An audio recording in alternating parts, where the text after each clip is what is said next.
Good morning and welcome back. If you are watching us online, you will see that the table has now excelled itself in beauty. My two friends are here, one in blue and one in red. My two favorite colors, by the way. I tell you, if you were looking to, curry favor with me, you would have done excellently. So I just want to welcome to the table Paula Dixon. Hello, thank you. Hello. And Dr. Karla Hamilton. No, I am prophesying. There is a Hamilton coming up in your life. Coming up. Morning, Minette. Morning, Dr. Karla Chris. Hylton. Good morning, Dr. Hylton. Welcome. Thank you for having me. Yes. Now, we've been talking to you from earlier in the week that we're going to be joined by these two ladies today, and so I'm very pleased to welcome them. But let me just remind you of why they are here. Not more than a few minutes ago, Pastor Percival, is he in the doghouse? develop a yes, do that and just do a mic check with a woof woof. Okay, right. You're good? Okay. So earlier, Pastor Percy was mentioning that the Ministry of Education has embarked on an initiative to find those students who don't take this too seriously, but who went missing during the pandemic, meaning to say students who fell out of the system for one reason or another. And as we were talking about it, we're recognizing that the displacement in families, loss of income, loss of job, whatever hardships may have resulted in students not being able to connect and be a part of the education system during the pandemic, which has really spanned 2 years, has created real hardship. And so it's all hands on deck as we seek to not just reconnect with those students, but now prepare them for success. And you are doing your part in that initiative. So first, I'm going to ask you, Dr. Karla, to just explain a little bit about your expertise in the area and what you've been doing. And then, Paula, you could talk a little bit about this initiative that you are both working on. So. All right, thanks, Minette. Okay, so I have been in education for over 25 years. For the past 10 years, I have operated a tutoring service, bio and chem tutoring, where I tutor high school students from about grade 9 all the way to grade 12. And so I have served as a mentor for them as well. Surrogate parent? Pardon? A surrogate parent? Yes, as a surrogate parent. And I tutor mainly chemistry, biology, and physics, so I'm focused on the science subjects. I do a little maths here and there, but it's really biology, chemistry, and physics. And so what I have found is that students are not understanding how to actually take an exam. They might be quite knowledgeable on the subject matter, but when it comes down to writing an exam, they are unclear as to how to interpret the questions and how to answer the questions appropriately to gain their maximum marks. The best marks, okay. Right. So the strategy is key. Right, and so that is why Paul and myself, we are doing this workshop next week, Sunday, March 27th. It's a virtual workshop open to everybody, where I want to be teaching students how to interpret an exam question, what is required of them. Do you have any actual experience yourself in preparing exam questions? Have you been a part of that part of the business? No, I have not worked with CSEC or CSEC at all. I have not really set exam questions, but I have a lot of experience in training students how to answer these questions to gain their maximum marks. I've had students that place Caribbean-wise in their examination, so I know how to train them to answer questions to gain their maximum marks. One quick question in terms of what you've just said, Dr. Hylton. Is it that they are understanding the material, but they are not answering the questions? Because some of the times you can teach people to pass an exam, but they are not fully understanding the material. What it is that you're finding in terms of the students that you're tutoring? A little of both, but when they come to me, they do understand the material. Okay. But what happens is that they will read a question and they will come to me and say, Miss, what is this saying? Okay. And they do know. So once I explain it to them, what the question is asking, they do know how to answer appropriately. Okay. All right. As you hand the talking stick to Paula, I want to just preface, I want to make this comment. We've had some conversations about critical literacy and about placing value on the storehouse of knowledge that each individual has. So now, not just students, but all of us sitting here come with some knowledge and experience out of our life journey, which we draw on in every situation, whether it's an exam question or it's talking to Minute on the Morning Connection. Right. We're drawing from that storehouse. But as Dr. Hylton was saying, sometimes we miss the cue that tells us which part of our storehouse we need to visit for the information.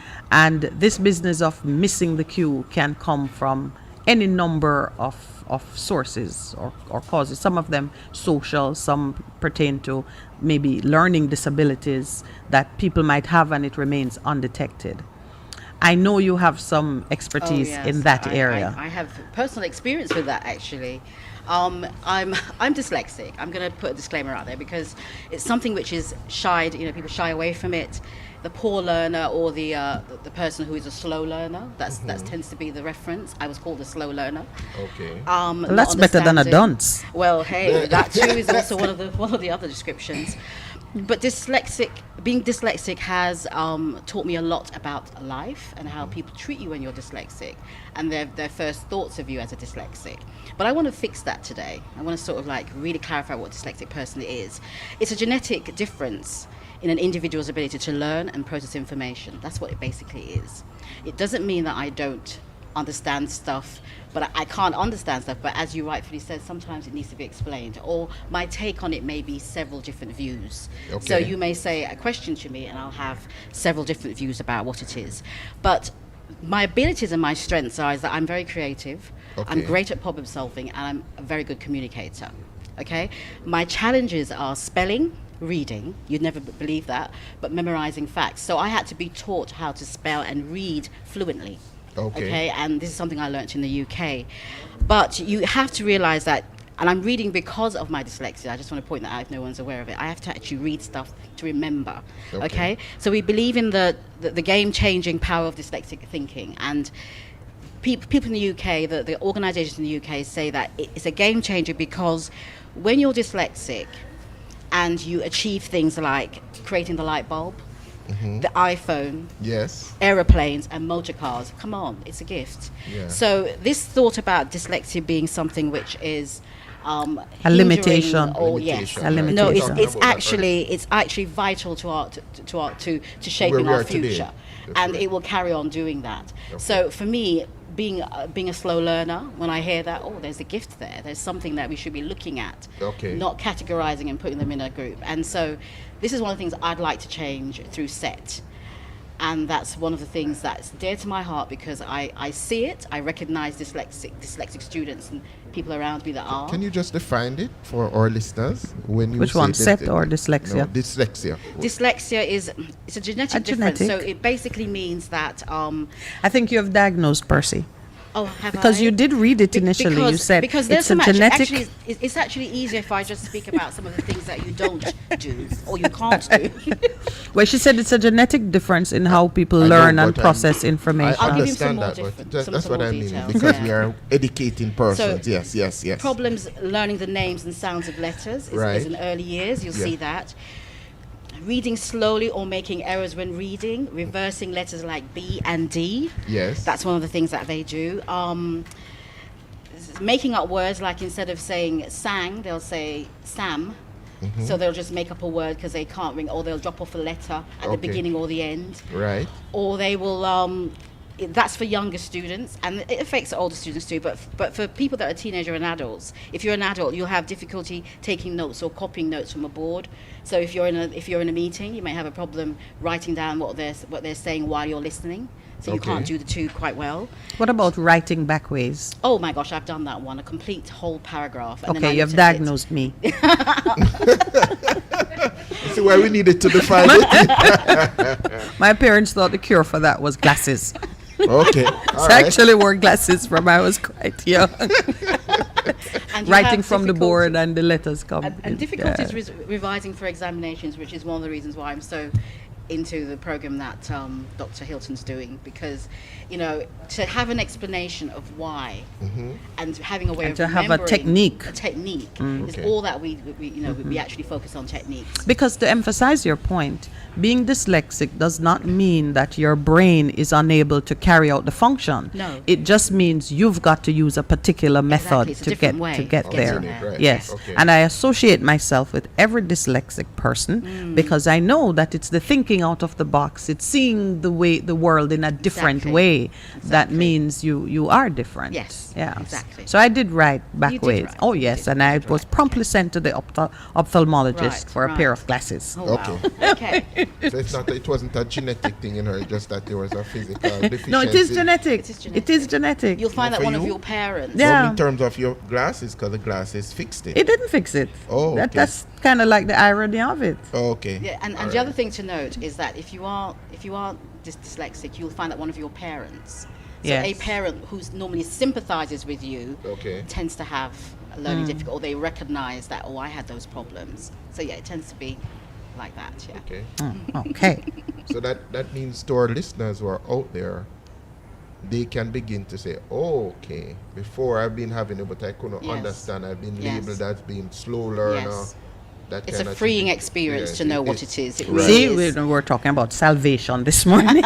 So she's brought another slice of salvation Yeah, to the yeah, table. so that's- We emphasize here that it's important for persons to know themselves and to be comfortable with that knowledge and to operate with authority That's right. within that knowledge. And we emphasize, even this morning I was saying it, that this freedom of which we speak, many people say salvation and think that it means being baptized, and that is the salvation, that is the freedom. That's right. This awareness of self and a recognition that spiritually you have the same authority and power as any person with other abilities. Now, to develop or to learn the techniques on how to navigate depending on who you are is an important part of the equation. Liberating And experience. yeah, so give me an example of the techniques now that you have developed or that you are promoting for different, I would say, different scenarios. All right. So part of my tutoring service is I offer academic assessment. So I do look at the child's learning styles, and therefore, as such, my teaching is geared towards that Learning particular learning style, because my classes are usually quite small, and so it's personalized for each child. And What is your learning style? Yes, I was just about to say, let's quickly define the different learning styles because we are educating as we are Yes, speaking. we're gonna make it All right. personal now. Okay, What's no your problem. learning style? I'm visual as well as I'm auditory. So you can have a combination of learning styles. And a learning style doesn't mean that that's the only way you learn. It just means that that's your The best preferred or the best Learning way. learning Right. style. Yes. So you can be, I normally just categorize it into 3 basic types, although you do have some scientists that have bigger chart. categorized it into 6, etc. Right. Yeah. But the main ones are the visual learners, which learn best by seeing things. So strategies for them would be things like mind mapping. So they're drawing pictures to show the main idea in the center, Right, and the little other arrows. associated Right, ideas, right. like writing a book. Yes, like writing a book, right. And then you have the auditory learners, which these are students that learn best by hearing. And so a good strategy for them when they are studying is to actually say out loud Like to talking themselves. They're not themselves. like talking to themselves. They're not mad people, but They're going through and right. saying, So reciting the information is a very good way for them to learn.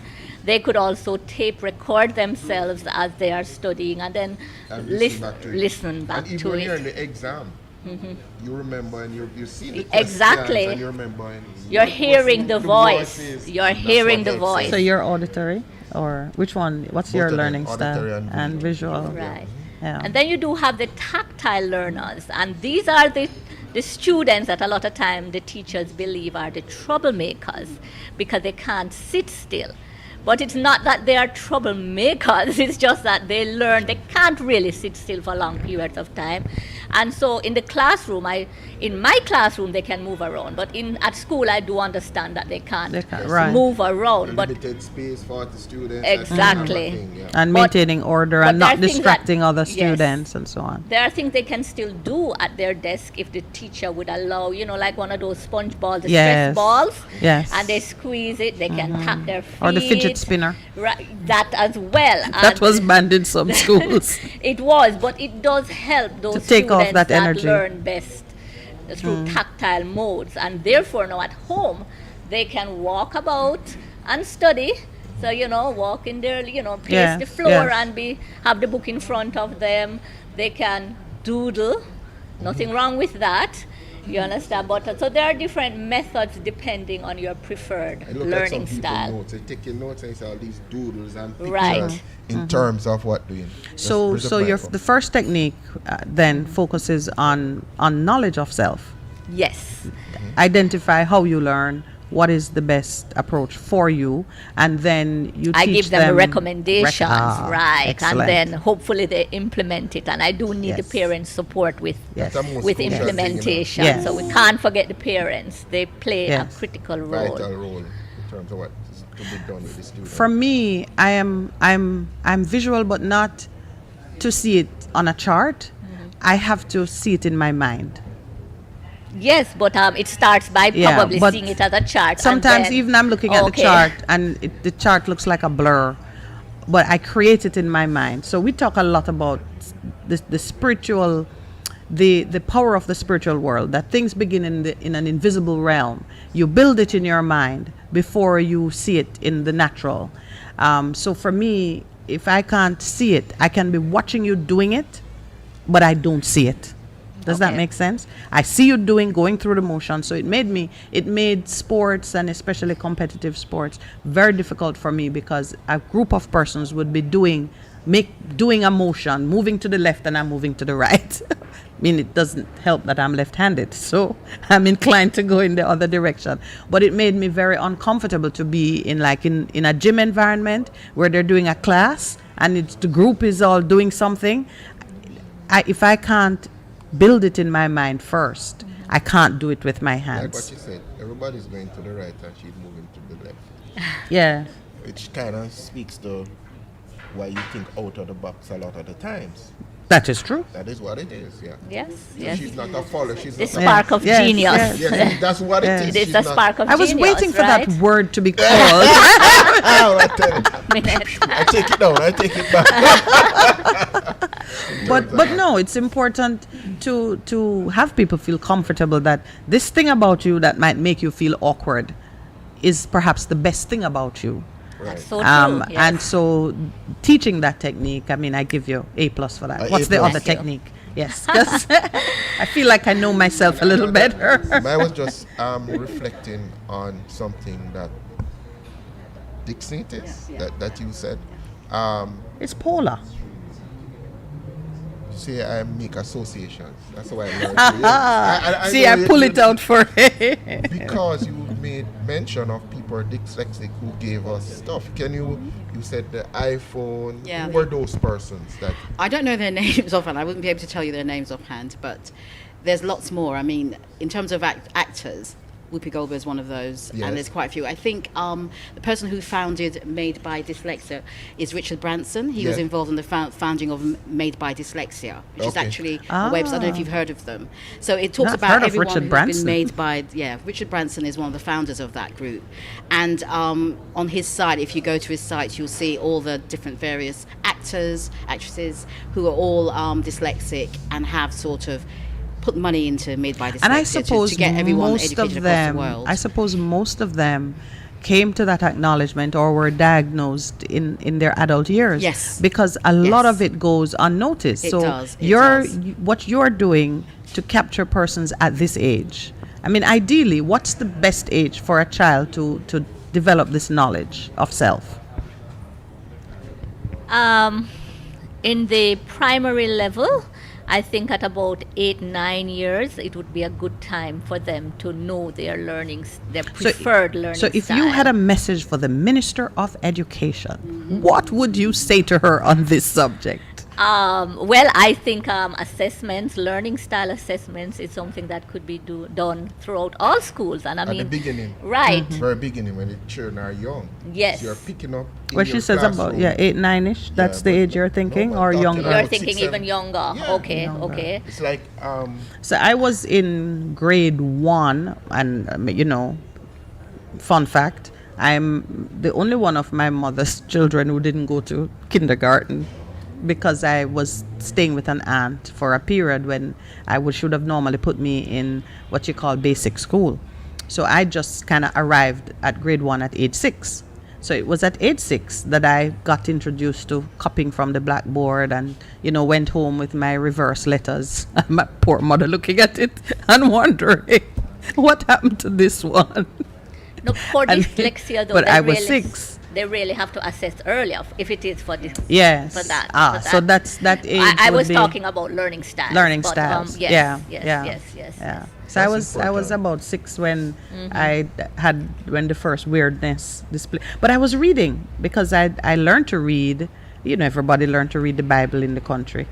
I learned to read, and I think mostly taught myself to read, mimicking the older kids. So I could read in grade 1, but I couldn't copy from the board. So that was about age 6 when it showed up. So for dyslexia, you say a younger age, Definitely. more in keeping with what you're saying, Percival. Yeah, because even as we focus on disabilities, and what has happened to a lot of children is that they're not learning and things, and because they are not tested, we don't do enough testing to say at an early age that what has happened is they're not hearing. So even to monitor early or to evaluate early what is happening, it helps in terms of we call in setting a path for the child to learn, so they are maximizing their ability in the end. Yeah. Are you strengthened in your knowledge by your early experience with your own child? Yeah, and yeah. I hear the expertise coming. Okay, we have the signal to take a break, so let's take our break. Please stay with us. We'll be right back. This is the Morning Connection, and my guests are Dr. Hylton and Miss Paula of Dyslexic Land. We're talking about an upcoming seminar. It's the 27th of March, and it's a virtual seminar. What time does it start? 3 p.m. Okay, right. the happy hour, 3 p.m. for kids happy hour, right? It is a What- Sunday, and so, yes. okay, yeah. So 3 p.m. on Sunday, you can log on. We'll give you the details later. It's a virtual seminar, and in this seminar, you will be taught techniques to allow you the best chance to get your best grades in the exam. Correct. Right. Dr. Hylton is going to share with us now. I've been trying to pull from her without you getting the seminar ahead of time. I've been trying to pull from her how the seminar is structured so that persons can be comfortable knowing that they will get value in that online forum. A number of our students didn't do so well online, or so we're told.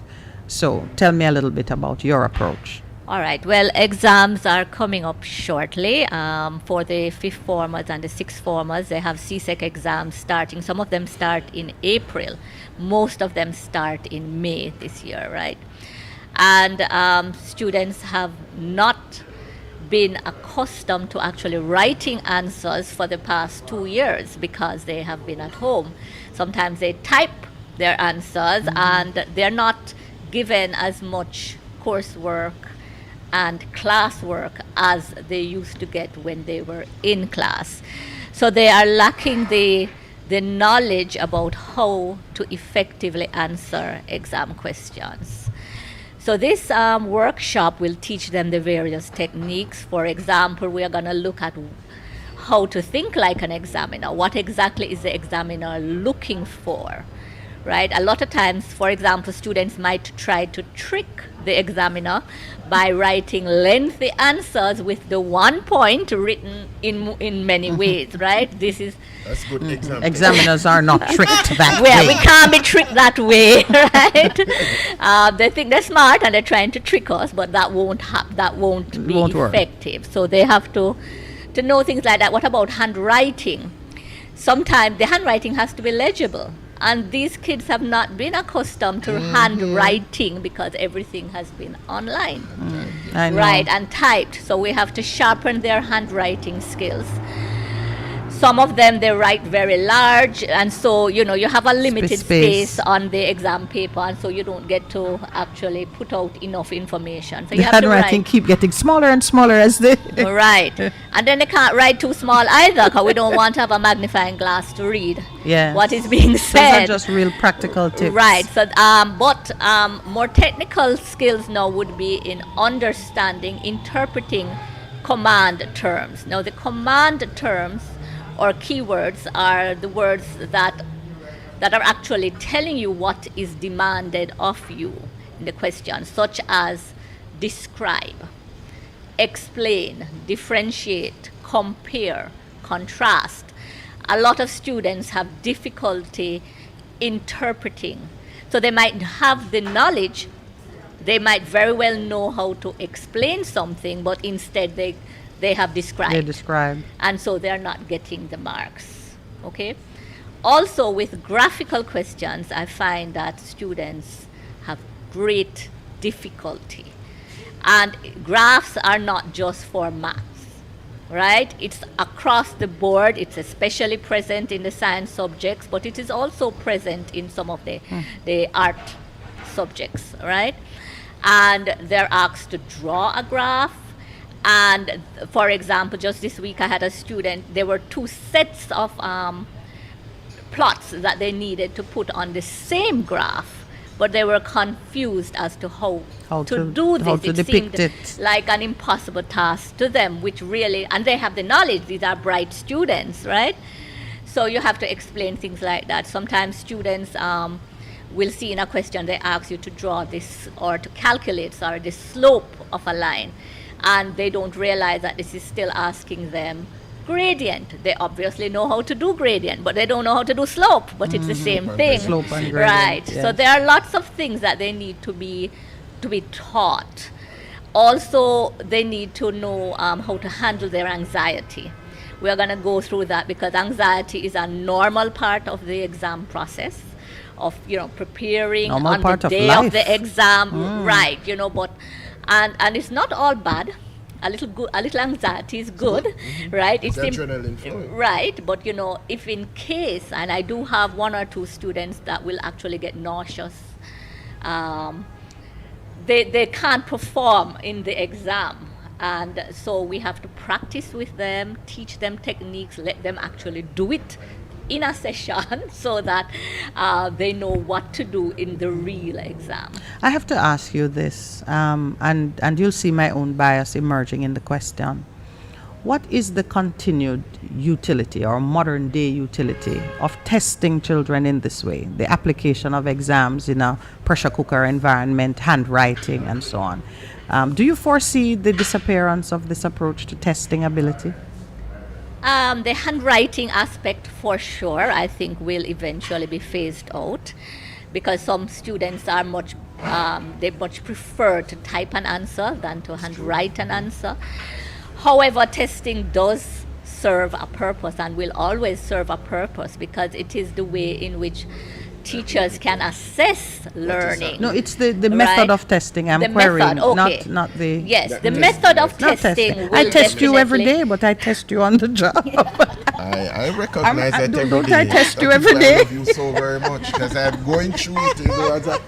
As we're going through the fire, we're coming out as pure gold. I'm refining him every day. Pure gold, He pure refines me too, but usually I go first. your goal. Yeah. Ladies first. Yes, ladies always first, but Yeah. that's important. So I definitely foresee a transformation in the methods the method of of testing. Yes, it As sounds. time goes by, and especially the pandemic has really taught us that we really do need to go online a little bit more, and So- we are more accepting of it. So I'm shifting to Paula now. Us dyslexics would really like them to do away with that form of testing. Yes, we wouldn't would. We would, definitely. What do you foresee? Well, digital content for me, going online more in terms of allowing the learner to learn at their own pace at times is one of the keys to this for dyslexics, allowing us to really go away and create our own interpretation, which sometimes can be very useful in an educational situation, and coming back with another way of doing something or thinking about it, which prevents us from forgetting. So that's important to us as well. So digital content, when I say digital content, what do I actually mean? I mean having videos online that we can watch with the subject matter, which is in line with the curriculum, of course. It has to be in line with that.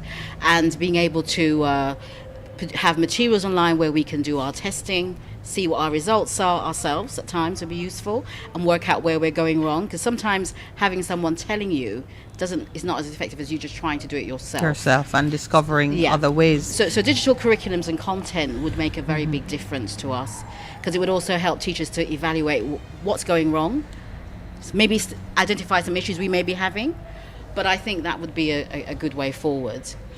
Thankfully, we have the opportunity in another project that we are collaborating on to write our own approach and to pursue some maybe experimental, if one could call it that, approaches to boosting the performance of students, and what you've said about the digital content and the use of even a mobile education lab that will go to students in their environment where they're comfortable. It's one of the things, but we'll invite you back to talk about that. Okay. I want to mention something that has come out of the recent commissioned report on education, the Patterson report. One of the things they looked at was the extent to which the delivery of education needs to now incorporate more elements of apprenticeship type training, community-based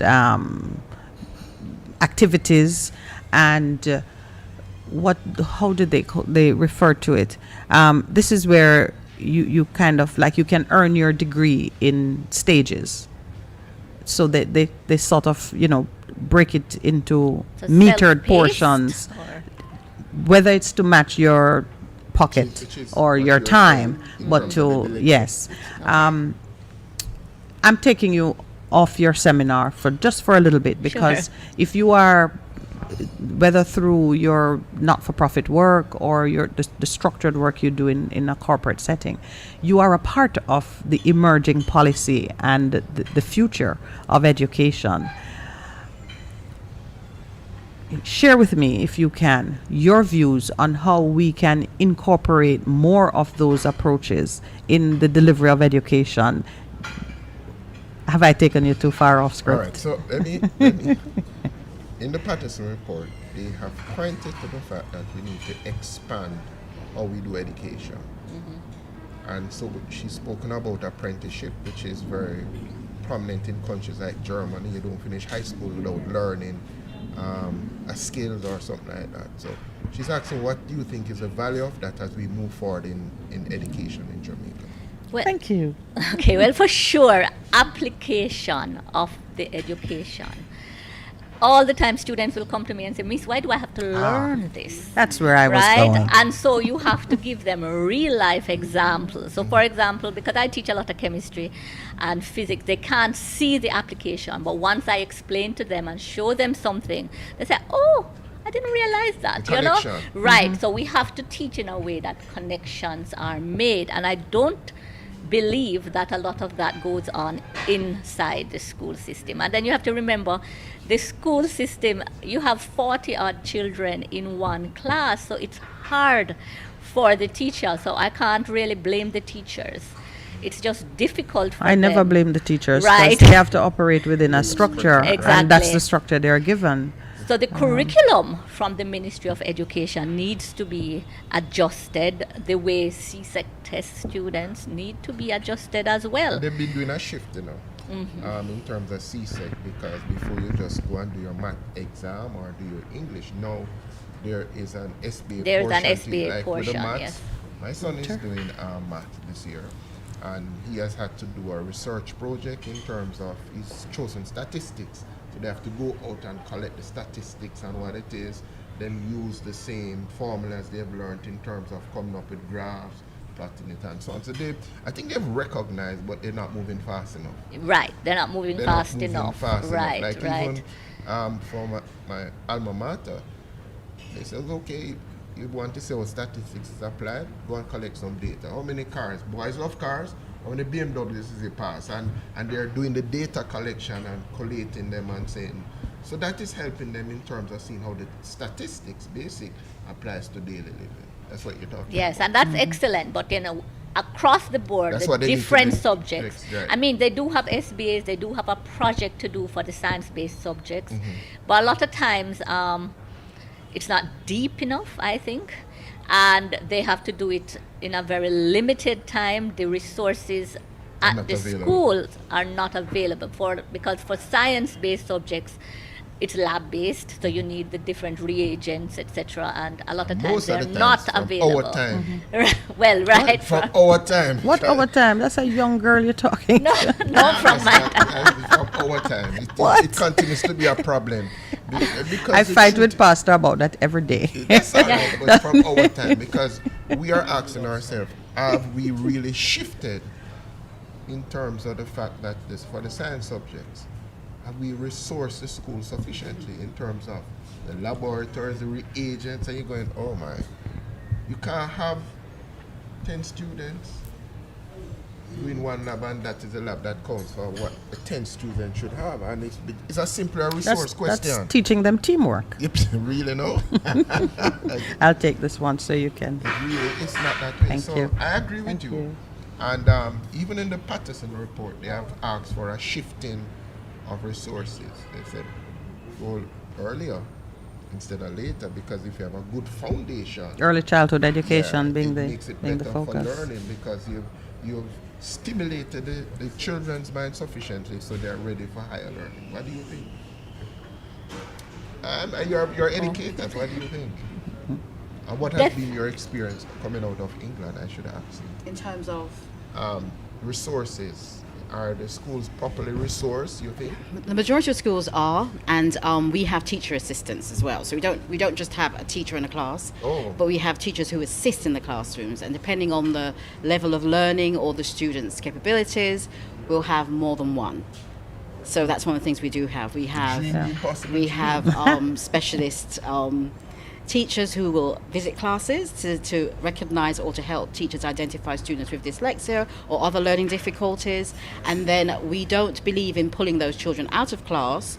One of the things I remember saying to Dr. Hylton was the fact that you had all these, you've got grade 5 and then all grade 7, and then there you've got 7-1, 7-2. We don't do that. Or you have the enrichment room.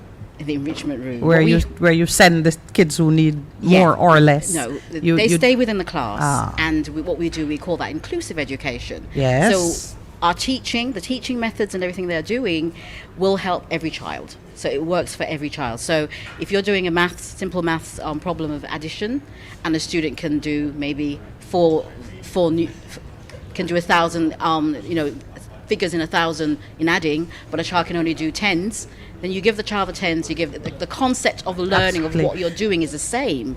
It's just that I'm using bigger numbers and you're using small numbers. We don't believe in separating because it creates that idea that I'm different, which is what happened to me. And also, you are preparing them to operate in a society that does not create mini herds. Exactly. When you go into the workplace, there's no special room for you because you think differently. No. Unless it's the CEO's floor.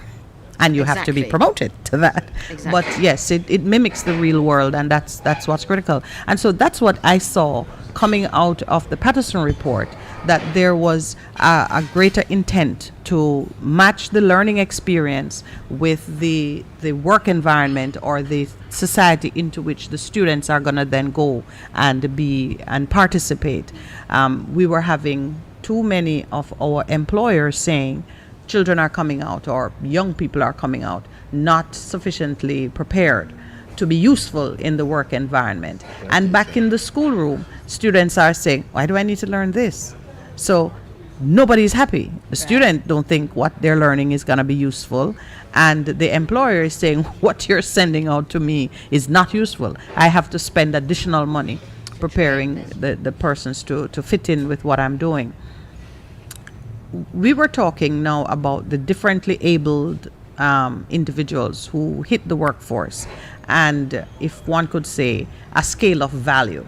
And I'm hearing that dyslexics are now in the must-have category of employees. In the UK, they're actually looking for individuals with who are dyslexic because they're more creative.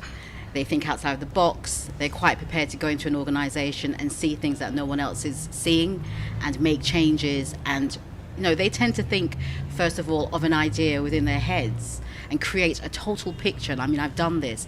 And then, you'll wake up at 3-4 in the morning and you'll write it on a bit of paper. And the next day you'll show it to someone. They'll say, where'd you get this from? It was just here. So in the real world, they say you're dyslexic. In the church, they say you're prophetic. Oh, even better. I think I like the prophetic better. I like the prophetic. I think I prefer that. Yes, I think I prefer that. When I wake up and write something out, just like that, say prophecy. It comes to pass. We know what Jeremiah and Isaiah and those guys were about. Yes. Yeah, they were dyslexic. Sorry, it was just too good to pass up. Go ahead.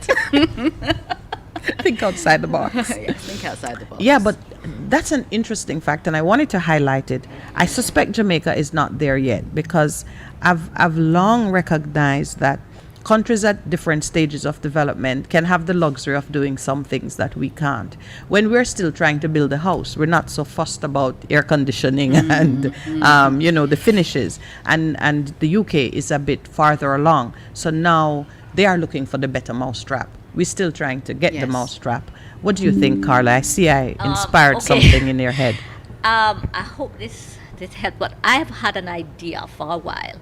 And I don't think it's a new idea, though. But we have a very, very wide cross-section of teachers, and we have some excellent teachers that are known as master teachers. Correct.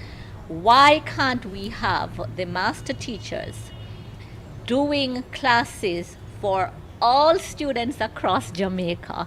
These are taped, and we have you just gave some age-related technology there. Taped. Okay, all right, okay. To my son, that means sellotape, duct tape. Yes, recorded. Remember the big tape? I'm aging myself. Okay. With it comes wisdom. So we're not running away from that. Paula understands.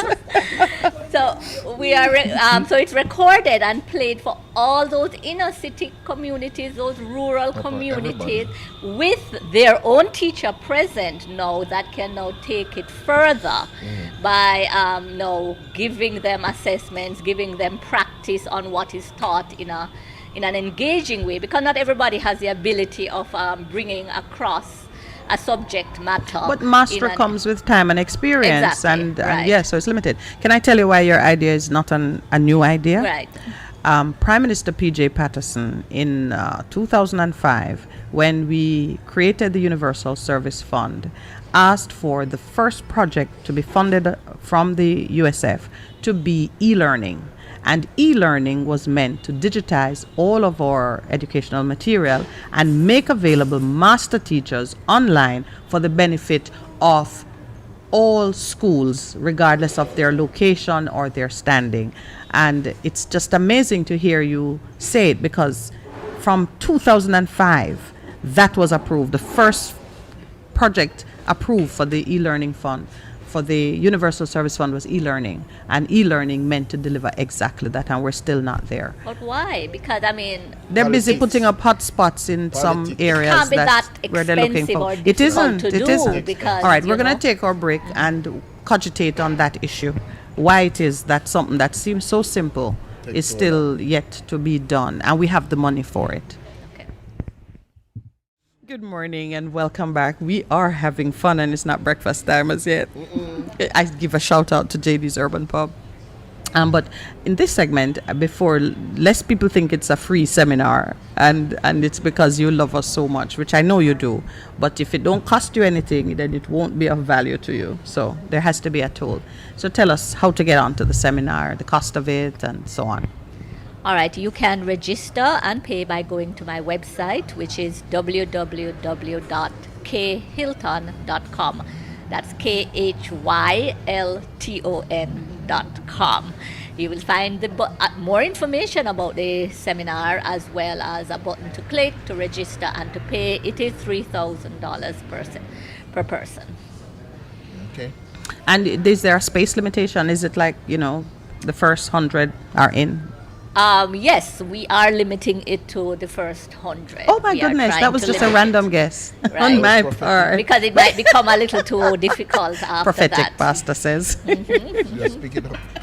I just pulled it right out of the episode. Yes. So the first one Prophetic, also. yes. Yeah. And so it means the parents would do the registration and yes, they would do that. Right, So they can yeah. just go onto the website, click, and there's some information asked about the student name, etc., and they pay right from the website. And it doesn't mean that only those who are about to sit exams. Anyone can go. Any student. Anyone, because to be prepared. Everybody does some form of examination. It's probably more applicable to the ones doing external exams, Yes. because they are the ones that are very anxious and so on. But right across the board, everybody has to do a test at the end of June. They all have to do I tests. feel like even persons who are preparing for a job interview and need to know how to answer questions when Yes. you're being asked a specific question about your experience or so on and so forth.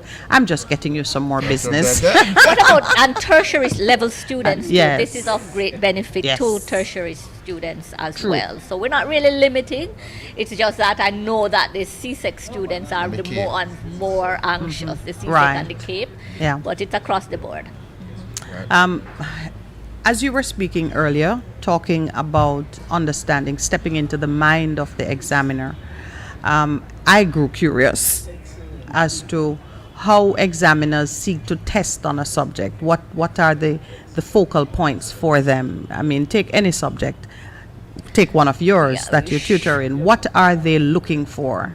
A lot of times, questions, they're asking for critical thinking skills. All the time. So it might not be, and that's what confuses students a lot, because they're taught to think in a box, but they have to think outside of the box For testing for purposes. testing purposes, as well as for real life. And So it's for a re- good yes. way of testing them, right? So it's not just regurgitation of material. They have to now apply the information to certain Synthesize scenarios, and bring it from and different- sometimes that really, really baffles Challenges them. right? Mm. And yes, it is a challenge. That's important. So you're being tested in a manner that is inconsistent with how you're taught. No, not really.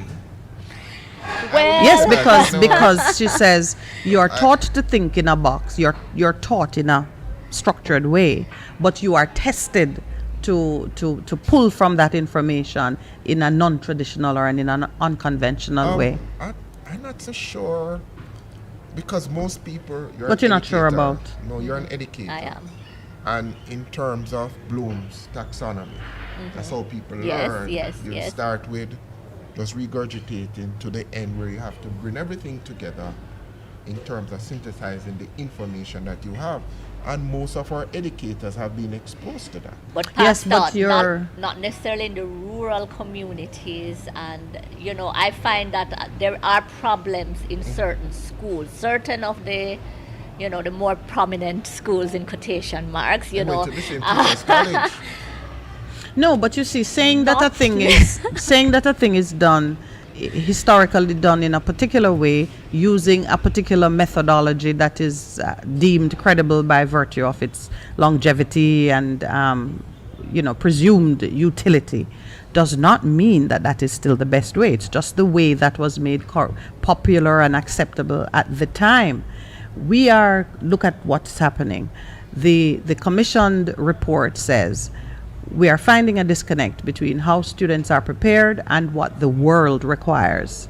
And the children are themselves saying, we don't see the purpose behind how we are being taught. it's not relatable to life as I see it outside.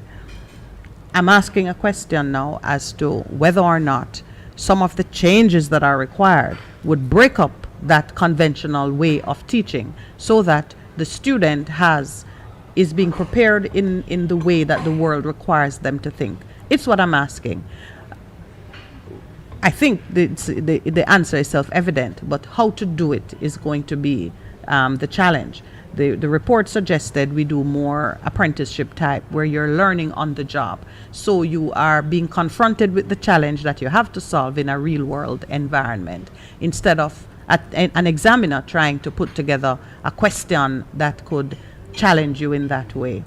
You are correct. And a question comes to my mind that always baffles students. For example, on a past CSEC biology paper, and I'm not quoting it word for word, there was a question that was requiring students to suggest what a male oral contraceptive could do.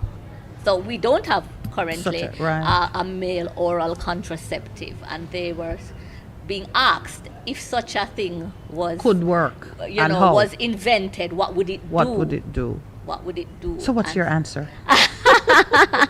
Well, obviously it would. So it's drawing on number things. They would have to things. understand the male reproductive system and what goes into and what would be preventing from the sperm development, right? So they would it would have to be a pill that would address. No, I the think you have a. that I think you have a patent in the way.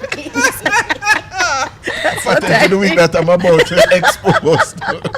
Yes, so my lips are sealed on that one.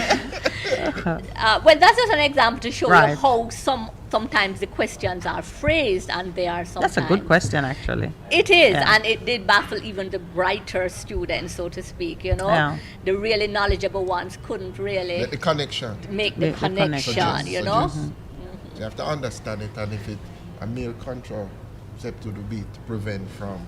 Prevent So sperm at development. what age student would that be? These CSEC are is reformers. These were reformers, so students yes. sitting CSEC exams. Yeah. It was And on a who- CSEC exam. Yes, and who paper. would be alive to some of the social and the cultural implications of contraceptives, and they know what sex is, and they know No, what man, yes, you yes, mean. yes. by- It's part okay. of the curriculum for Yeah. so they do learn reproduction, and they do Right. learn about the female contraception and male contraception, but then there is no male oral contraception. So Its time has come. I That see. has come, you just take up There's some feminist in the CSEC exam cohort that says, I'll Okay, that's what we do. get something, plant an idea here. I just want to. Yes, go ahead. We've been talking about dyslexics, and I've been just curious in terms of the statement you made, and I've got to understand many people are considered as changing the course of history for the better word dyslexic. Yes. And they said these people are not only able to think outside of the box, but they had the ability to shatter the limitations of the current thinking of their day. Yes. And a person that comes to mind is Albert Einstein and what he has done. And they went on to list other persons who were dyslexic in terms of the thing. One of the things that all of these people have in common is that they have the ability to adapt. Those are dyslexic people. They all overcame adversity and managed to create incredible, successful life. So you're saying all women are dyslexic? Ah, Lord have mercy. I just wanted to challenge you with that one. How many women are on the list you're looking I at? was just looking at it. And I See found any notable, any Madame Curies? Madame Curie probably have been one, but it's been dominated by a lot of males, and I'm saying, here we go again. That's because Richard Branson.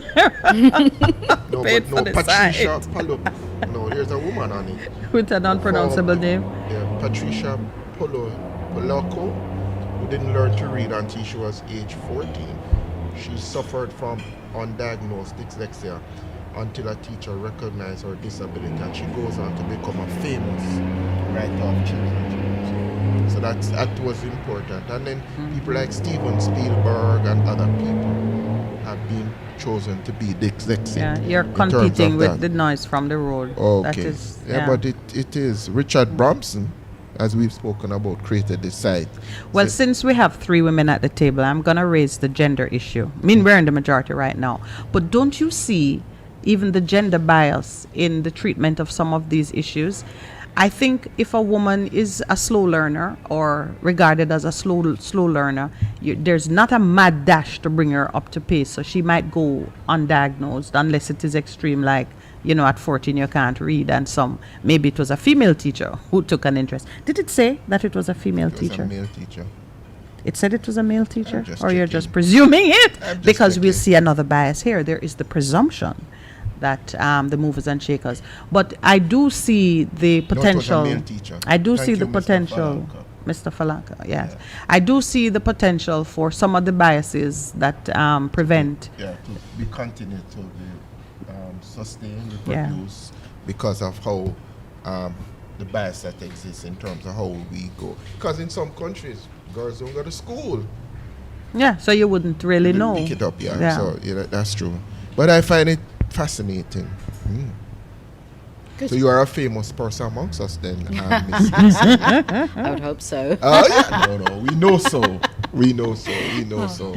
All right, where's our producer? Because I you do were want to talking take some about phone SET, calls. an organization that been set up. SET. Okay, yes. So SET. SET is a Society for Education and Technology Foundation that I set up.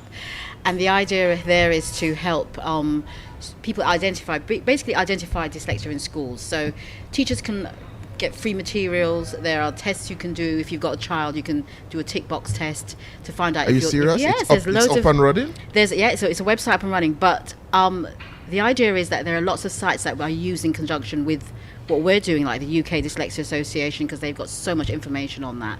And there are free actual tests you can do with a child or for a child to determine if they've got if you've got 10 points and they go past 5, chances are they're dyslexic. Okay. There are different types, levels of dyslexia. So you've got mild, moderate, severe. So you have to really identify where they are on the spectrum and then work with them there. So people can have very mild symptoms, very sort of, which prevents them from where they can learn to deal with it and manage it. Others, it's quite severe, so they have to have other things in place to help them. Right. But it all depends on your level of what you need in terms of help. So can you tell us the name of the site? Because It's the UK Dyslexia Association is one of the sites. Made by Right. Dyslexic is another really good one, which you can get free testing as well. And those are the two major ones. There's quite a few more, which I am going to actually get a list for the next time I'm here to actually share with you. But the testing sites where you can go and get tested, or a child can get tested, that I think is available on the UK Dyslexia website. Okay. So you can test your child, you can test a child you know of that's That's struggling helpful. at school. That would be very helpful for me. Okay, I will get working in that the link school for you. So Yeah. you have a foundation. That's what you said. Yeah, it's a foundation. So what we work on is just helping. We just want to create an awareness about dyslexia, Yes. an appreciation of what it is, Yes. and not call it slow learner, dunce. Or dunce. We want to get away from those terms and start identifying what it is. That it's also to do with learning gaps, missing gaps in your education for whatever reason, trauma, not attending school, a bit like what's happening now. Right, right. With COVID. People have lots of gaps in their education.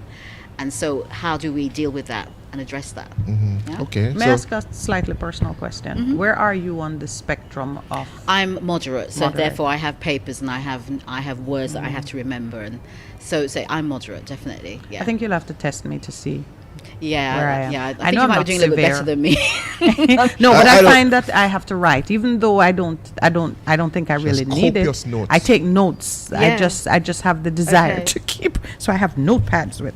Pastor say I take copious notes, but I find that I have to. But I think you might yeah. find those notes may turn into ideas that you wake up in the morning and you get something from that. So the idea, because I take notes, but then it creates a new idea from those notes. Whatever I've written down the day before, then the next day I'll wake up with a whole pictures, just pictures of and words of things that I think could work.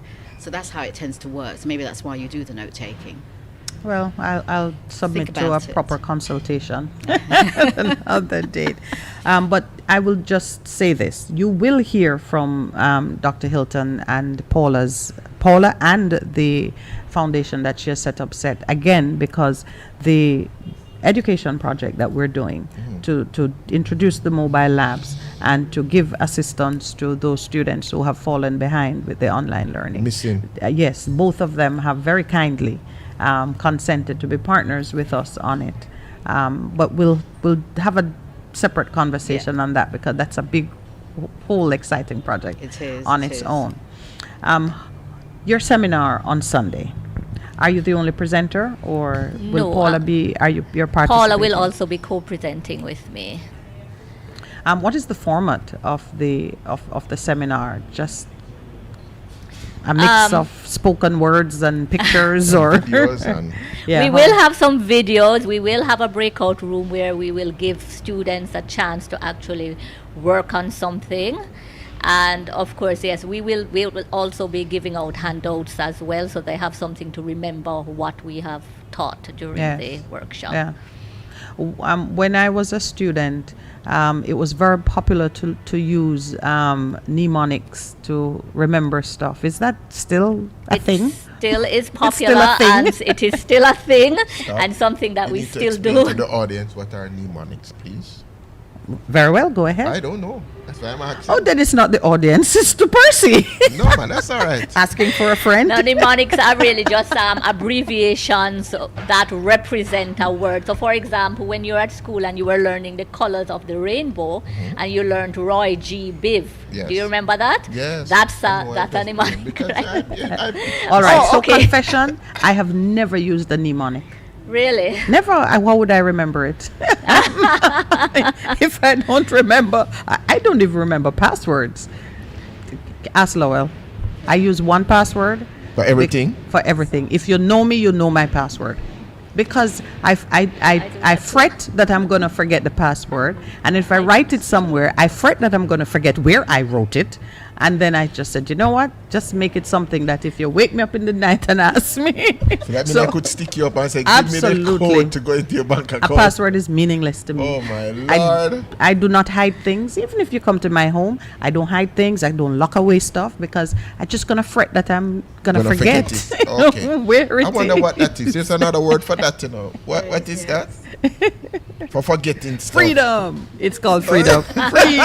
The other word for it is freedom. Freedom, yeah. Freedom. You're not bound But by it's any- I get anxious that so I've never used a mnemonic. I only know that it exists because I have a storehouse of knowledge that it's kind of a weird thing. I know a lot of stuff, but if you try to test me, I might think like I don't know that.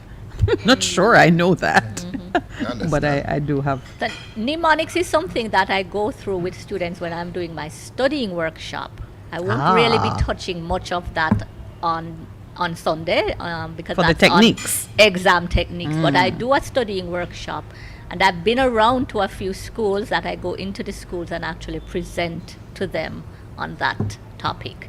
And then I go through a vast number of techniques that students should be doing in order to achieve good grades. Because, we're never taught about how to study. Right? We're just told, well, I was just told when I was growing up, go study. And nobody actually sat down and said, this is what you do. the most efficient way of studying, What is the most efficient way of studying? Well, there are a number of things I could go through, but one I think that is very important and that students do not do is that they do not get enough sleep.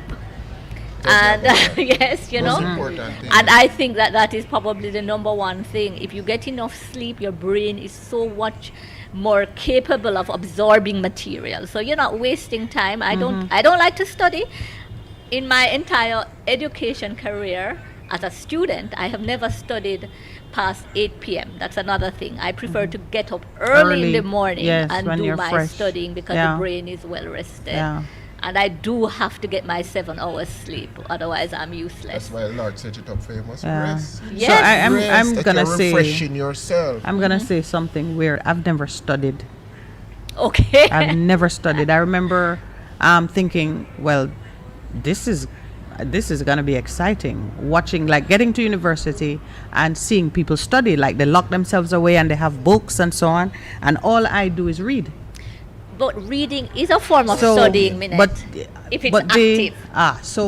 so what I learned from high school is that if I develop an interest in the subject matter, meaning develop curiosity about it, wanting to know its purpose, how it functions, how it is structured. If I develop an interest in a subject matter, then I am motivated to read about it. And when I read and I understand something, I can give it back to you verbatim. because I You have a internalize photographic it memory. in a weird kind of way, but I would, in part, yes, because I visualize it. I can see concepts the way you see words or pictures. Right. I just see it, and then I understand it. I internalize it. I realized that the business of like just reading and swatting, what was called swatting, I Still couldn't called do it. swatting. You know, when they sit and they like that, I still can't do it. If I don't internalize and see something, make any sense. do not ask me a single question about it. That's important. I see the two of you looking at me with great concern. No. You are a genius, Minette. But I do recommend. I mean, I agree with you. Swatting never works. The cramming never works. Mush in your brain. Right. That's just students have to get out of that and try to understand the material. Be as you curious said. about it. Exactly. And see what it is meant to deliver. And that's where teachers come in, to spark the interest, let them love the subject. Which is an important thing. So I manufacture a curiosity about any number of things. Literally manufacture it. I just become really curious about. And I see it in our son. I see him get just really engrossed in how a thing works. And he pulls it apart and then that's it. Finish with it, on to the next. And you would think that's obsessive, but he puts it away and he's on to the next. And so I understand how that works. I have two sons.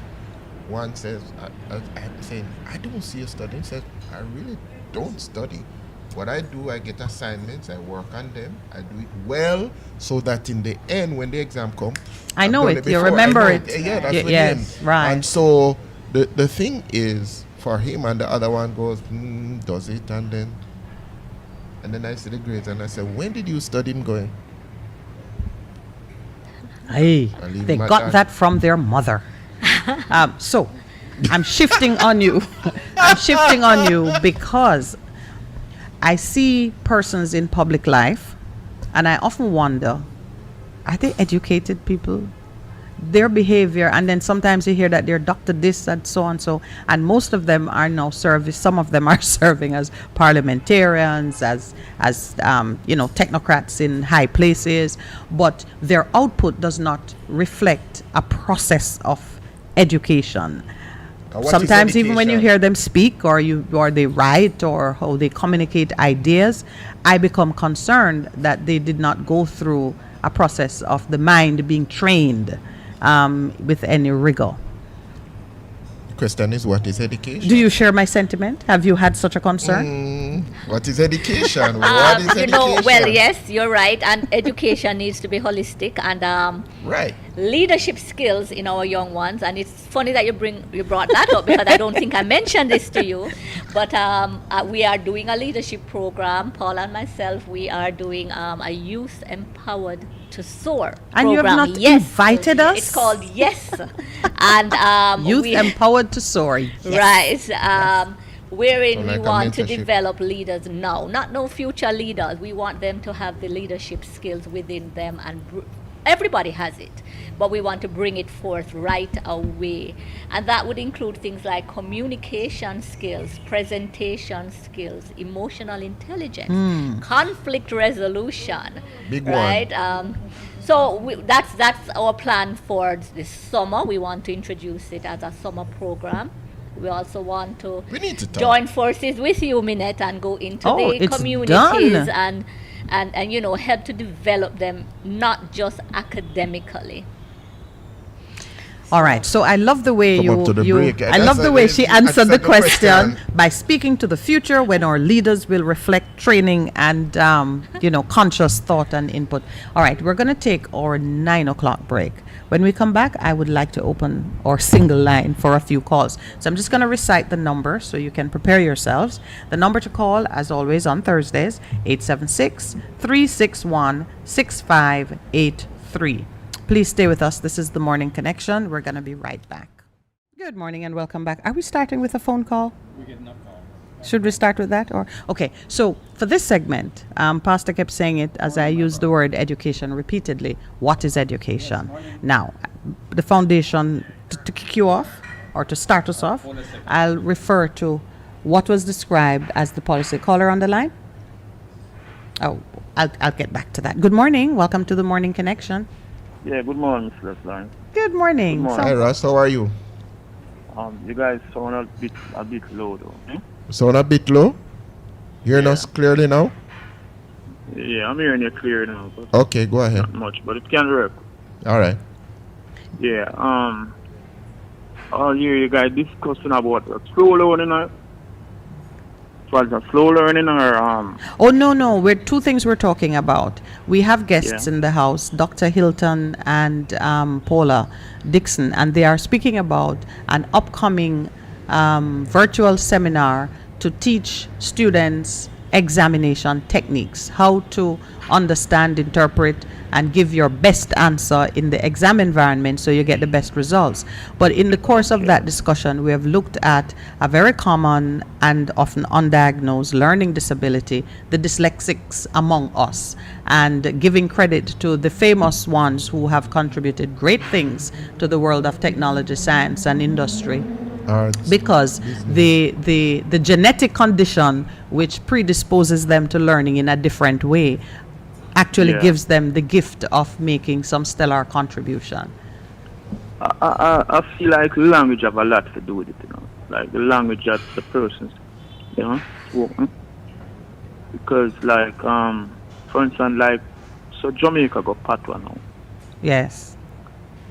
I feel like the language that the student them speak every day and daily have a lot, Mnemonics translating. is a good thing too, We talked about mnemonics a while ago, but you're now talking about what gets lost in translation when the student is being offered material in the Queen's English, but they think and speak in patois. That's what you're talking about. Yeah. Ah. We started breaking a while ago,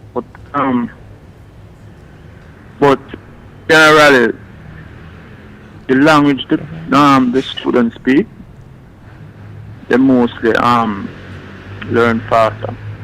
But mnemonics is very good. I remember when I knew mnemonics like in Spanish, Did you study in Cuba? Yeah. Ah. I remember my Spanish teacher. Like for instance, bread. You bake a bread in a pan, right? Yes. And pan in Spanish is bread. Yes. You know what I mean? Yes. So your teacher would be like telling you that, But the language have a lot to do with it. The language that the students speak daily. The heart language, your mother tongue language. You're breaking up. Yeah, I was saying there was actually a project that was done at a primary school in Jamaica where they taught the children in patois. Somehow I can't hear it. I don't. And they found that their performance was even better than when they did the instruction in English. And that Pastor, they're breaking up, man. I don't know what is happening because I'm speaking. I don't know if it's my end now. Yes, I think it's the connection on your end. Do you hear me any better than you were hearing Pastor? Yeah, I hear you better than Pastor. Okay, well, Pastor was saying that an experiment was done in a primary school in Jamaica here where the children were taught in patois, and the results showed that they performed better when tested because the delivery in the Queen's English didn't work as well for them as learning in what Pastor called the heart language. So you see what I'm saying? Yes. Because the things you do the best, and back to education. Education is what somebody know, That means if a man is a tailor or a man is a pastor, I'm educated towards it. Most people don't know that. Some people think it's just academically. I see. So there is some of us distinguish between education and knowledge, classifying education as the process by which you acquire the knowledge, and knowledge being the information, whatever it is you have acquired. We were talking about education here because, and I know you can relate to this, when we look at the behavior of some of our leaders, we are not seeing that we're not seeing the evidence of a process where the mind was trained and the critical thinking is evident in how they behave in public space, how they speak, and the decisions that they make. I'm challenging my guests to speak on that with me. the leaders them kind of say it all, because when you look at Jamaica, you know, the amount of how Jamaica produce a lot of, you know, people were in all format, you know, very brilliant, you know, and when you look at the leader, you know, True. the leadership quality in I Jamaica, see your point. There's a disconnect between that. between, right, yes. All All right, right, Raspaul, we're gonna Raspal, ask thank you you to so give up much. the We line. only have one you're line. breaking up. All right. Yeah, I can hear you. Yeah. Okay. All right. The guest can respond though while we wait for the other call to come in. What do you think in terms of what he has said in terms of education and leadership? Because my host is very provocative, so she can go on. That's why I'm in the cold shoulder. Yeah, I understand. Well, you see, education cannot just be about the academics, which I think, you know, that's what our schools primarily deliver, academics, right? It has to be about other skills that we all need as adults in the workforce. And they also need at their levels too. They need to learn how to survive in communicate. their environment. They do. Everybody needs those skills. So as you were speaking about some of our leaders, perhaps they need to brush up on some leadership skills, you know, learning how to resolve conflicts, common decorum, just how they carry themselves, etiquette, things like that. Those are not really taught in school, so True. you know, but learning is available online, and they can, you know, brush up on these skills. So earlier I was saying that if you're a politician but you came to that job by way of studying law, when you're studying law, you would know that in order for me to be qualified as a lawyer, I need to cover these basic things. And you cover them and you're qualified as a lawyer. You then translate those skills into your job as a politician. I would imagine you would be thinking that my first survival tactic would be to keep my job as a politician. So that job depends on having the public feel that I am at least doing my best for them and meeting certain expectations. And so you would behave accordingly. To me, the process of education would leave you as someone conscious of how to survive in your chosen environment, because you would learn your environment, understand what it takes to do well in that environment. So I get puzzled when I see, for example, I don't think any politician says, well, I'm going to be a politician and resign in disgrace.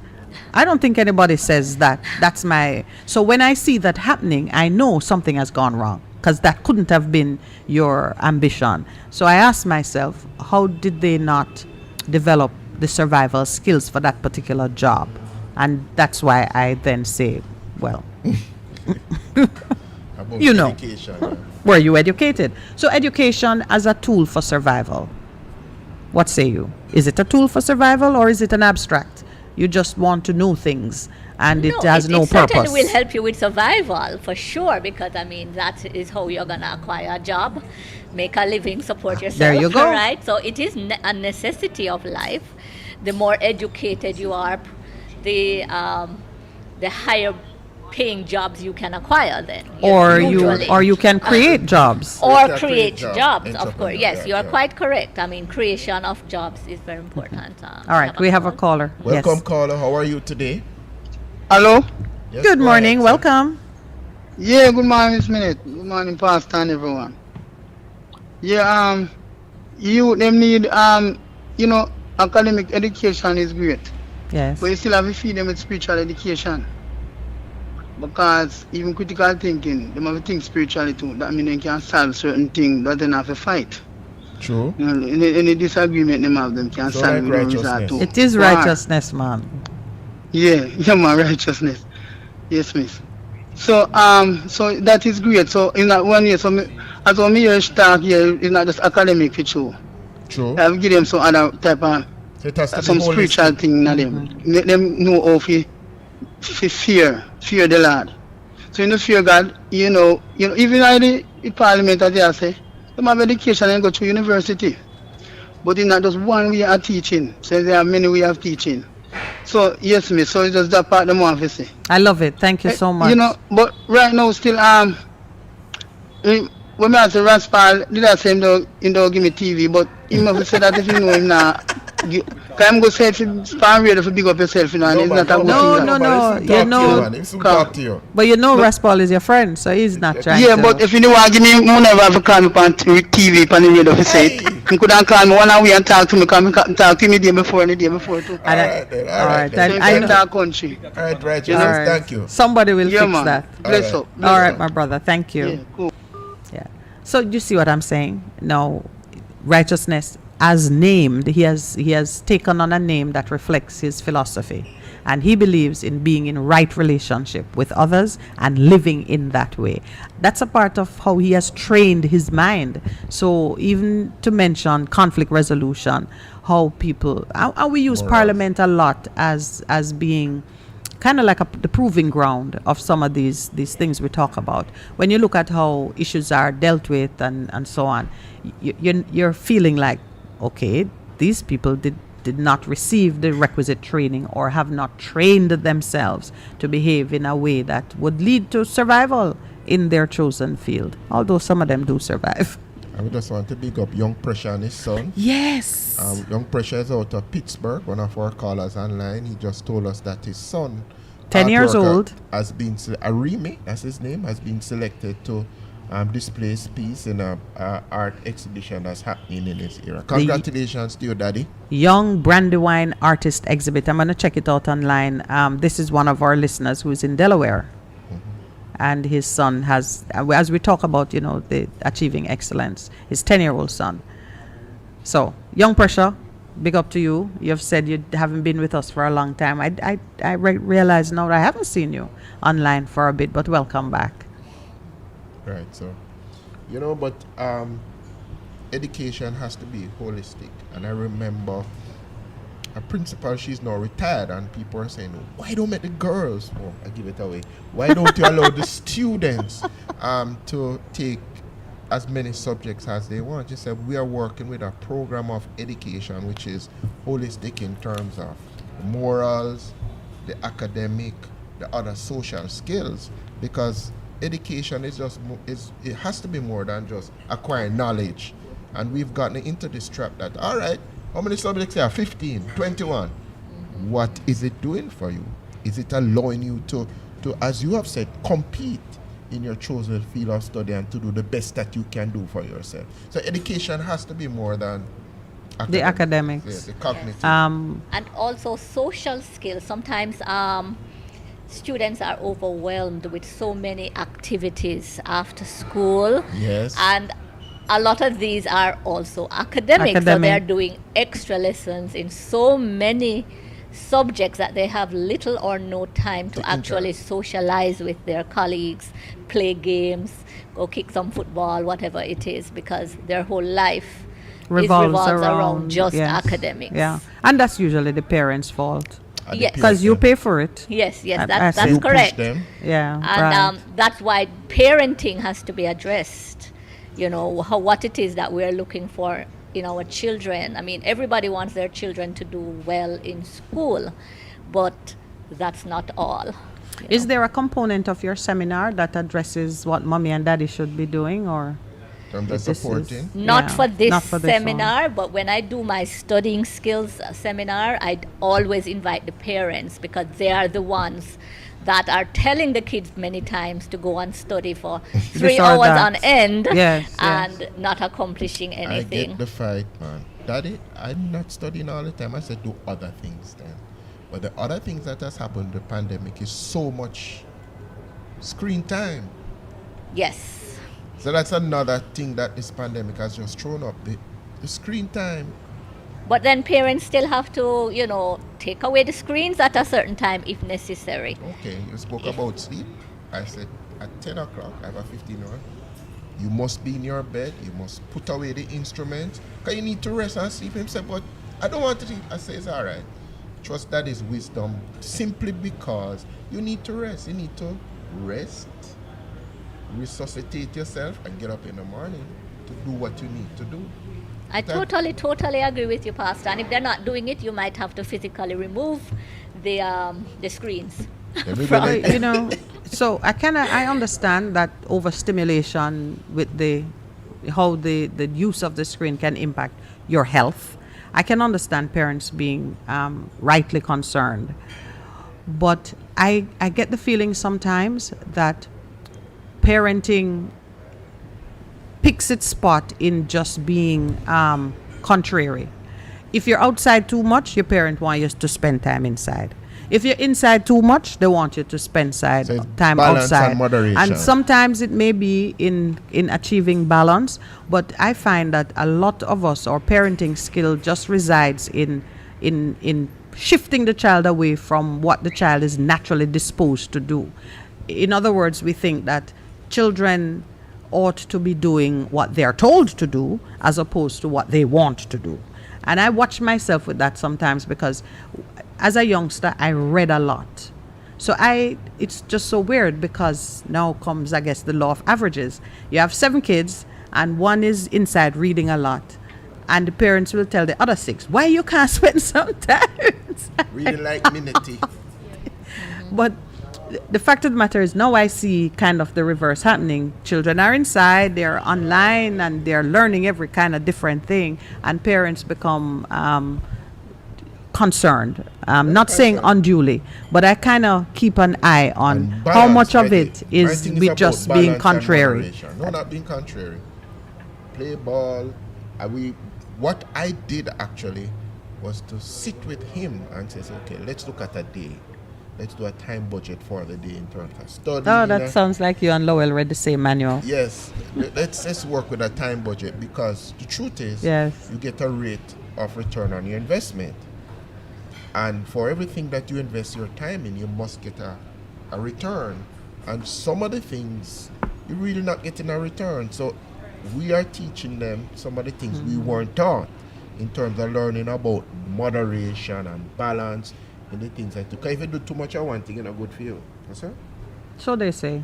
But not you don't sure. know about that. She don't know about I don't too know much that of one thing not good for you, Mr. Producer. I don't know if it applies to all things.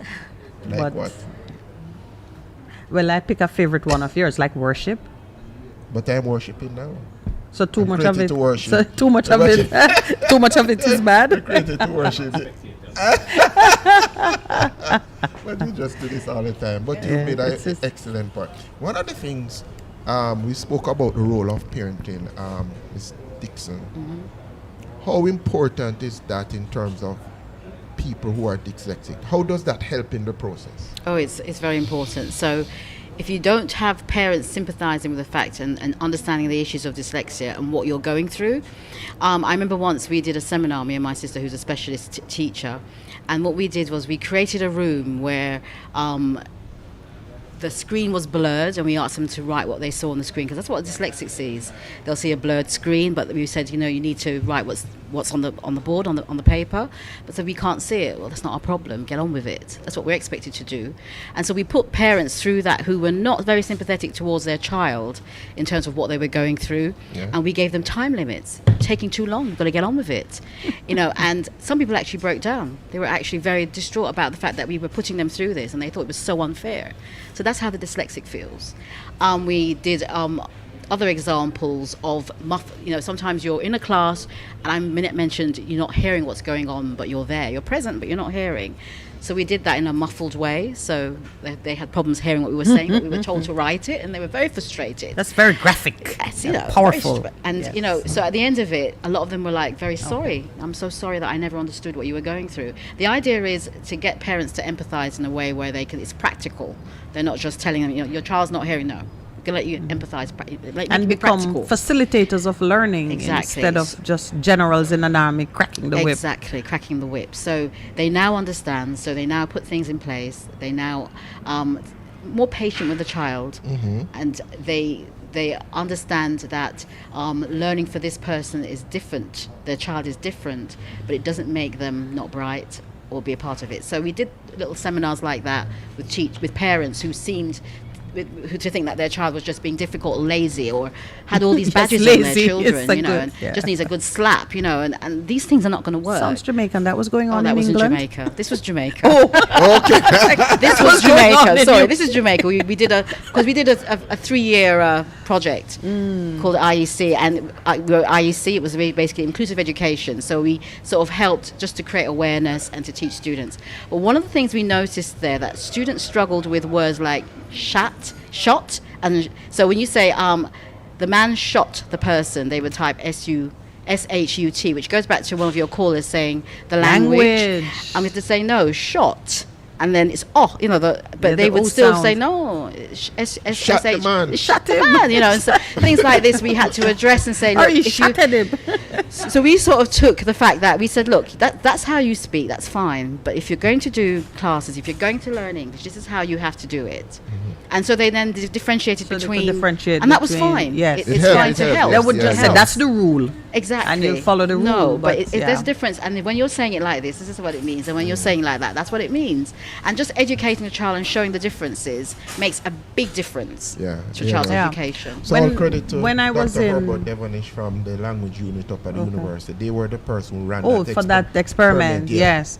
When I was in third form high school, we began to do, I've forgotten what part of math it was. Makes sense that I would forget. And Similar I situation. I remember my teacher was a white man. I think his name was Braun. Tall white man in an all-girls school. Problem from the start. But he would put questions on the board and you were to solve it. And I would have the right answer. Always have the right answer. But my method was not what they... Different. Yes, I know. That has always how a did you problem. get that, Palmer? Well, I did this, I did this. That's not the method. That just happened like 3 times and I shut down on math. Oh, wow. But you watch me do puzzles. Yes, I understand. I look at a jumble and it organizes itself in my mind, and it quickly. happens in like, by 10 seconds I've done 5 words. Do not ask me how. But the minute you start to say, oh, but you have to do it this way, time to take a break. That's to actually take a what I break. think. She took a break Steak from or math. 9:30 work. All right, welcome back. We're in the final segment of our program. So now we get to do the wrap up. Pastor, you were suggesting a summary. A summary of the seminar? Yeah, the Yes. seminar. Yeah, and just Then repeating SOAR. how persons can find you. And SOAR, what is SOAR? Yes. Oh, yes. Ah, yes. The YES program. Okay, well, all right. Let me talk about the Art of Taking Exams. That's the name of the virtual workshop, which will be held on March 27th, 3 p.m. to 5 p.m. Persons can register by logging on to www.khylton.com. That's KHYLTON.com. The cost is $3,000 per person. We have a maximum of we're taking a maximum of 100 persons. So you We mean will be- I couldn't get a group of 5 persons and do one log on? And the 3 of us are clustered. No? No. If you see more than one of us. Right, we're going to request that your videos are on because we want to see your participation, your Just shift around. expressions. So we'll keep a rotation. Listen, man, we don't beat that gate. Minette, you're giving them ideas. Minette. We I are could being see it, you see. We're being dyslexic. I could see it. Out of the Actually, box. I saw a huddle of 5 persons by one device. Said, hold on. Innovation. Right. You can't think anything. All right, more. so one person per registration. Yes. Oh, yes. boy. And Yeah. we'll be talking about the mind of the examiner, interpretation of common command terms used in the exam questions, interpretation and analysis of graphical questions, what exactly is required. We will also be looking at exam anxiety, which is sometimes very Overwhelming. for students. Yeah. And Pastor mentioned our YES program that we want to introduce during the summer, which is for the youth empowered to soar, and it's going to be a series of workshops. The first one we'll be starting with will be a leadership workshop where we will talk about things like emotional intelligence, conflict resolution. We will also teach students communication skills, Is there an age group? presentation skills. We are aiming for 14 to 18 year olds. Right. Yes, okay. Right. So Excellent. that summarizes basically what I'll All be right. doing. You know, I'm going to make an appeal for you because as you were speaking, I could see some generous corporate sponsor funding you to do this exam techniques workshop free of cost so that as many students as need to participate can participate. I know it takes time and expense to, engineer these workshops, but I think it is ideal for a sponsor to say, let's do this every Sunday until exams and even during exams Or to, even going help. into the schools or or to in go the cell into the and schools doing it now. face-to-face, doing it Absolutely. now to now, right that now, they are, that- yes. So I'm not sure what funding agencies It's here now, so can respond to that. right, or if you know someone who knows someone, just make a recommendation because I tell you, this is the kind of thing. If when I was sitting exams with my don't study attitude or can't study attitude, it would have been really useful to know that these cues can make life simpler. Do you know? This now is another probably useless but fun fact. The subject I loved the most when I wrote the exam, I got just like a mere passing grade. And you know why? I knew so much about it that every question that I saw, I could just answer it from 10 different ways. And I ended up running out of time. Wow. I just kept writing. As I wrote something, I said, oh, but this is relevant. Okay. And I'm not someone to even care much about case law because you can always find the case when you need it. But I love that subject so much. I knew all the cases on oh my God, I was like, I was exhausted at the end of it. You must And have been. and I did not. I almost failed. I only got a pass grade because I answered like maybe 2 out of the 4 questions, and the Wow. other 2 I had to do point forms because they permitted you. I- So those techniques are useful. But before you press on, I'm not pressing on. I've retired. you have retired? Yes. I will not retire on me today. Can't. But I was just Speak going to against say, it. just from the morning connection, if there is any parent out there who is listening who would want their child to attend the seminar and can't, we're offering one scholarship. Oh, that is so excellent. Yes, we're Yes, offering we'll. Yes, the person absolutely. can WhatsApp us or Can send a WhatsApp to WhatsApp this number 876-361-6583. And so do it. It's live. So if you respond quickly, we are offering one scholarship to. Let's make Yeah, it that's 2 great. because it's 2 of us. Okay, all right. Yeah, So a 2. matched pair. Yes, Maybe okay. a boy and a girl. Yeah. So if you can respond. So let me repeat the number 361-6583. You want your child to participate in the seminar, but you don't have the $3,000 to pay for it. Please send us a text message to 361-6583. Give us the name of the child and Pastor Percival and I, 1 boy, 1 girl, a matched set going into the seminar. The first 2 that gets First to one us. that gets to us, we'll send Yes. it to them. And All then- right. yeah. So just to support, and then we'll talk some more about. Yes, I think it's an important initiative. We, as you said it, and that's what I believe. We don't tell our children, "You are the leaders of the future." You are the leaders now. Yes, Right yes. now, and we need to give them the skill set. So even for the student councils at schools and so on, the 14 to 18, it will be somebody from 3rd form up to grade Up to 6th form. up to Yeah. 6th form in Right. terms of school, and it could be something that we can talk about. But you further. know, I mean, I know you like to talk about leadership in the context of a man standing in front of or a woman standing in front of. You're leading others. But leadership skills in your own affairs is a very relevant concept. Right. So I have no ambition to lead a group of people. But you know what? lead In my yourself. own affairs, The leader I in want to me. exhibit absolutely. Leader in me. Yeah. When I'm procrastinating, I want to get up and say, Minette, get going. And it means something, which, I frequently say to myself these days, to be able to have those skills, whether or not you have ambitions to be doing anything in the public space. Is Yeah. that meaningful? Definitely. We want to teach students to develop their own personal mission statement, Yes. to do vision boarding. So it's all about really, as you said, establishing that leader in me, that leader Before within you them. came on, Pastor Percival and I were talking about running the race. Or were you here when we were talking about the race of life? And the point he was making is that race, which you are set to run, he was quoting the Apostle Paul, running that race. That's a one-man race.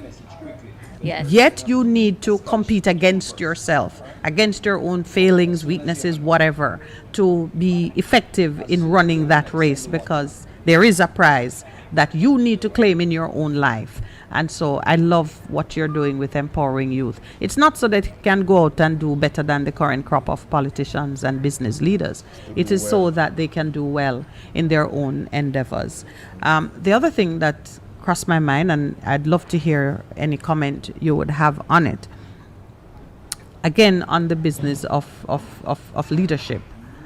How do we prepare persons to participate now, not as a leader, in the sense that you are allowing others, but now you know what they ought to be doing because you have the skills, so you can hold them accountable. We have a difficulty with persons holding leaders accountable. We don't know how. We somehow think that because they're leaders, they're entitled.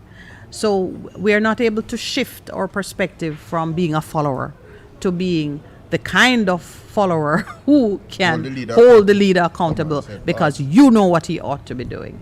It's something that is not really a part of our culture. So, for example, even yesterday I had a group of university students. I was doing a course with them, and they were complaining. We're talking about renewable energy sources, and they were complaining a lot about the fact that why is it, if this technology is available, why are we not using it more here? And the universities should be playing a bigger role in establishing technology. So I was trying to encourage them. In fact, we were having a discussion for about half an hour about taking a leadership role, playing their role in it. In other words, the university is you. Exactly. And so they need to start lobbying for things like this. And I hope they took my advice. That was just yesterday, actually. So. Okay. And so as recently as that, right. you came upon it. But it is an area of concern for me that we don't seem able to hold people accountable. Even simple thing, like I remember one of our callers said he understands and respects his freedom and other people's freedom of expression and his personal space and privacy and so on. But he told us quite humorously that he was on a bus and someone came on and was preaching loudly and disturbing his peace. And so my question was, well, did you say to the person, Right. Yes. Can you tone it down, or this is a problem for me? And he said, no, I left it alone. And I think other persons, he said, were in favor of it because it's religion, and people tend to feel that if you permit religious noise, there is some virtue in it, as opposed to profane noise, which everybody finds disgusting if it's religion. But to me, noise is noise. And I was thinking about it and pressing him to see, how do we get ourselves to that point where we have the confidence to exercise our own freedoms and to hold persons accountable if they are acting in an unacceptable way? I know you're going to be teaching leadership skills. I've thrown one at you. Yes. No, you see, we have to build confidence in our students. Confidence is lacking in a lot of them. They're not confident in their ability. They don't assert themselves. And those are some of the things we want to teach them in this YES program, teaching them assertiveness with politeness. It's not that you're going to be rude. You understand? So all of this we want to cover. Yeah. And you know what crossed my mind? Knowledge. This now is where if you are knowledgeable about your rights, you can articulate them with confidence and without hostility because you are secure in your rights. So it does make sense that you teach it as you are going through the process of education, because you would educate people on their rights, which would give them the confidence to speak. So I applaud you for the efforts that you are making, and thank you for inviting us to participate. Thank you so much, Minette and Pastor. And Paula. Paula? Yes. So here you have been on this journey last 3 years. We have a call. Yes, so Paula is saved by the caller. Okay. Good morning and welcome. Go ahead and speak, Hello? sir. Welcome. Hello? Go ahead. We're hearing you. Yeah, you sound way back. Does this sound any better? Well, I'm talking now here. I will see if I can pick up what you're saying. But I'm saying, I think school should be free. People should just get up and send them to school and them things, you know. I just feel so from long time, you know, because sometimes even some of the school them were not supposed to charge. In some way they might charge, and the people them have no money, wake up without money and now send them go to school and them get it. But if school is free now, you know, even people will have see a youth on the road and say, that's cool, man, because, you know, I even carry like how we used to do one time. Well, I agree with you that education should be a cost that our tax dollars cover up to a certain degree. It is a source of dissatisfaction to me that our constitution... because everybody, everyone of you out there, every working people pay education tax and some people not even have no picking at all in school. And then still pay education tax. True, because yes, you know, because it is a social responsibility. You know. Do you think it should be right up to university, or there is a cutoff point that it should be free? Well, I don't see no cutoff point now, because I come back and work for the country, you know. All right. And so now me, you wouldn't have no people to go away to go elsewhere to go for work, because would have the things better here. Okay.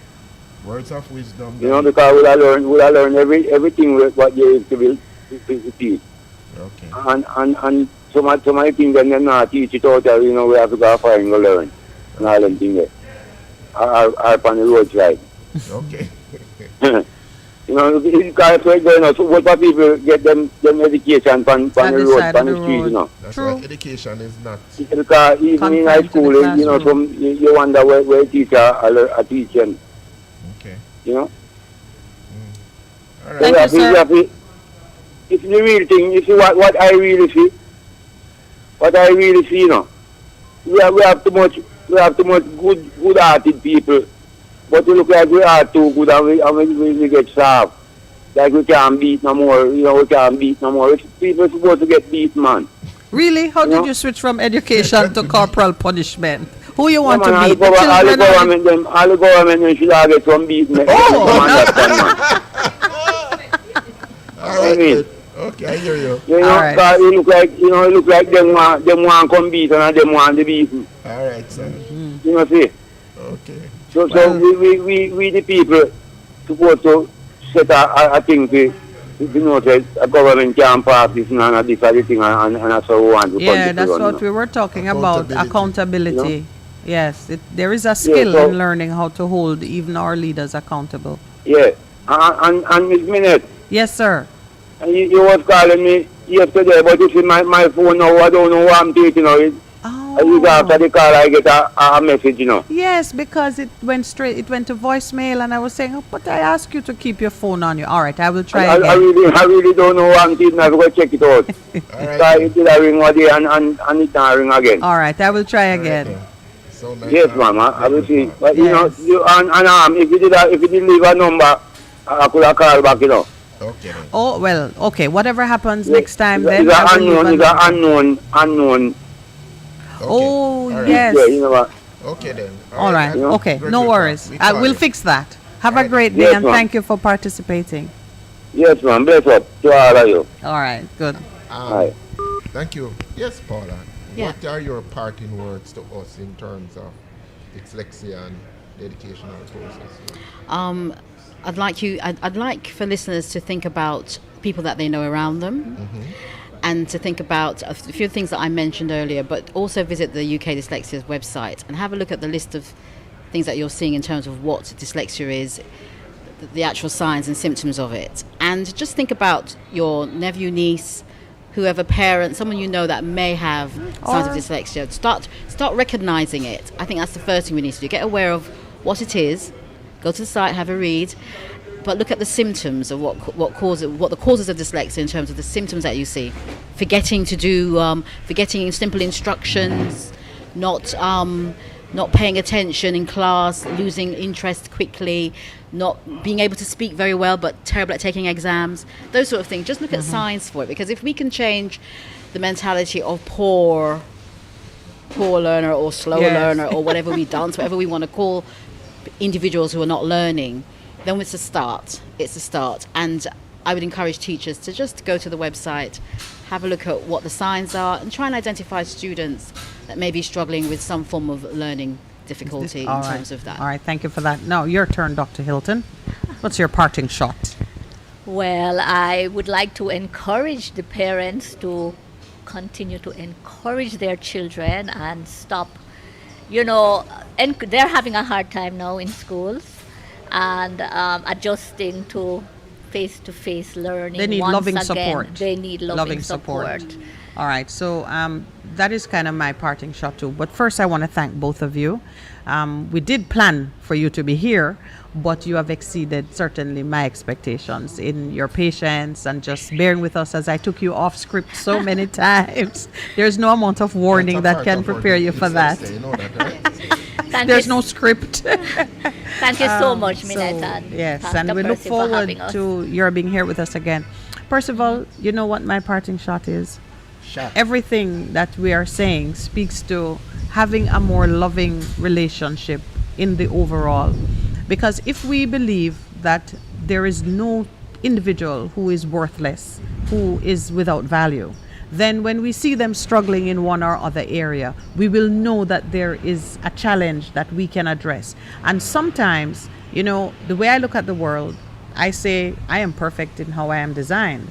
So if I'm having a problem interacting with someone, perhaps the problem is external and it is something we can fix. A lot of times it's just the communication, and communication in and of itself is external to the individuals, meaning it's a language that we didn't make or it's circumstances that we can't control. So then it becomes a personal matter of me being more patient, more respectful, and it comes back to the covenant that you and I speak of. Give me a high five. Thank you very much for today. To those in studio, thank you very much for carrying us through the morning. We love to come to the Ligani Club, but I tell you, it is a technical obstacle course sometimes. So, Mr. Producer, thank you. Today was perfect. Yeah, there was a little sprinkle in the morning, and so we're differently situated, but it has worked very well. To the intern over there, Miss Eden, thank you for being with us. To all of our listeners online and those who are on air, thank you very much. Have a wonderful weekend. Thursday is the new Friday for us. So on Thursdays, we say bye-bye. Have a wonderful weekend. Enjoy your weekend and see you next week, God willing. Thanks, Percy. Thank you. Bless you now.